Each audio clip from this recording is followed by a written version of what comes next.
द्वारेश्वर नामक गांव में मस्तान नामक एक कसाई रहता था।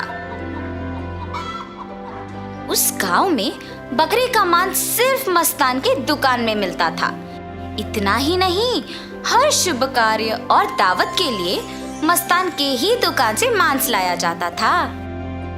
ऐसे एक दिन उस गांव के जमींदार का सेवक मस्तान की दुकान को आता है। हे मस्तान, कल जमींदार के महल में एक बड़ी दावत रखी जा रहा है। उस दावत को बहुत बड़े लोग और अमीर लोग आने वाले हैं। 100 लोगों के लिए खाना बनवा रहे हैं। उसके लिए तुम्हें 15 किलो मांस ताजा काट के कल सुबह 6 बजे को महल लेके आना होगा। पैसे तुम्हें वहीं पे मिलेंगे। मस्तान सलमान की बात को मान लेता है, लेकिन उसके पास 15 किलो का मांस नहीं होता है। इसीलिए वो बकरी वाले के पास जाता है। रमेश भैया, दरवाजा खटखटाता है। अरे क्या हुआ मस्तान, इस समय पे आए, बात क्या है?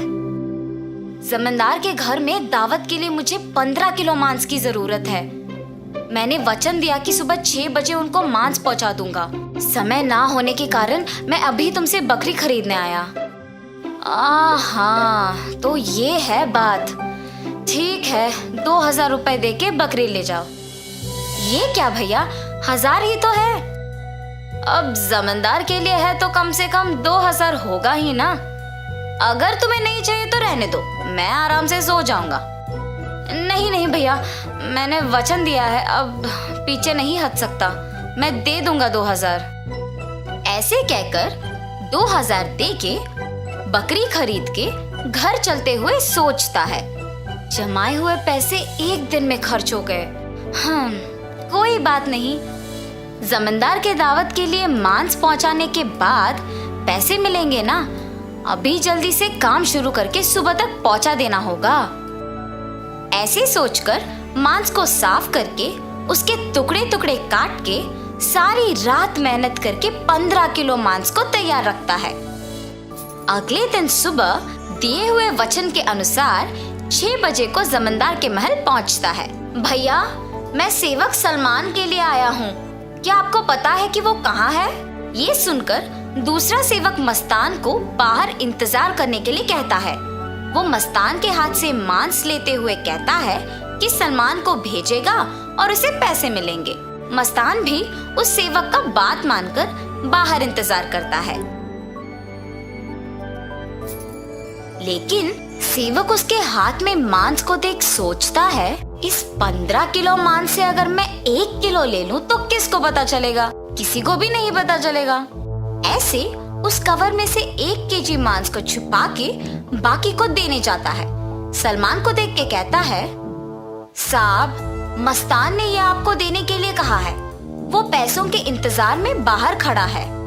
सलमान सेवक के हाथ से मांस लेके सीधा रसोई घर जाता है, ये जान के कि मस्तान बाहर पैसों का इंतजार कर रहा है। बावर्ची के पास जाकर सलमान कहता है, सारे व्यंजन स्वादिष्ट होनी चाहिए, ध्यान से पकाना।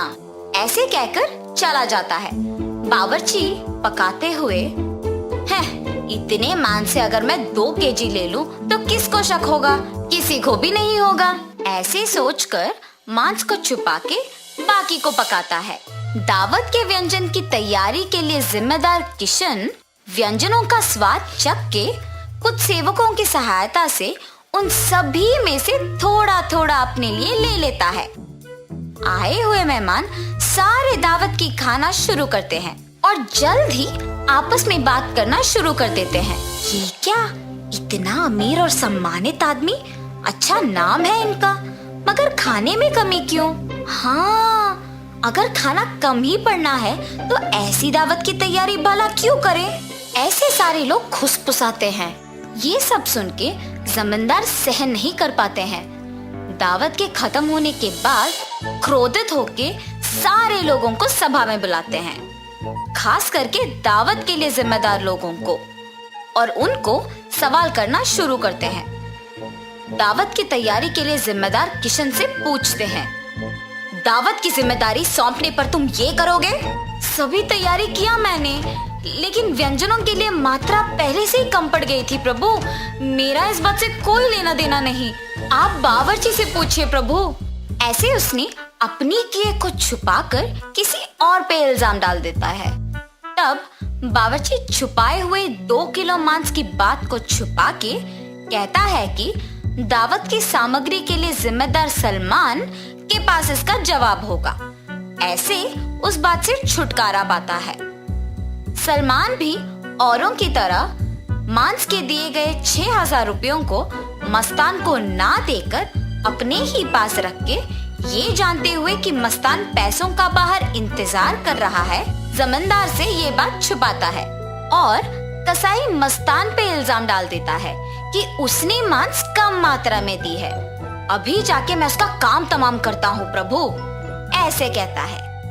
उसी सभा में मौजूद मस्तान उस इल्जाम का सहन नहीं कर पाता है।